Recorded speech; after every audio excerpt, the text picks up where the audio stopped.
শ্যামপুরে জুতার কারখানায় আগুন। রাজধানী শ্যামপুরে একটি জুতার কারখানায় আগুন লাগার ঘটনা ঘটেছে। ফায়ার সার্ভিসের 7টি ইউনিট ঘটনাস্থলে গিয়ে আগুন নিয়ন্ত্রণে আনে।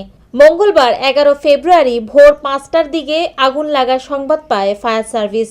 বিষয়টি নিশ্চিত করে ফায়ার সার্ভিসের সদর দপ্তরের মিডিয়া সেলের কর্মকর্তা আনোয়ারুল ইসলাম দোলন বলেন, ভোর 5টায় আমাদের কাছে সংবাদ আসে শ্যামপুরে একটি পুরাতন স্যান্ডেলের রিসাইক্লিং কারখানায় আগুন লাগে। সংবাদ পাওয়ার পর 5টা 8 মিনিটে আমাদের প্রথম ইউনিট ঘটনাস্থলে পৌঁছে, পরে একে একে আরও 6টি ইউনিট পৌঁছায়।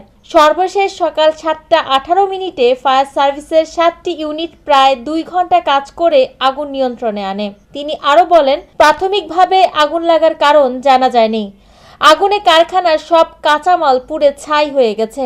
এছাড়া আগুনে হতাহতের কোনো সংবাদ আমাদের কাছে আসেনি।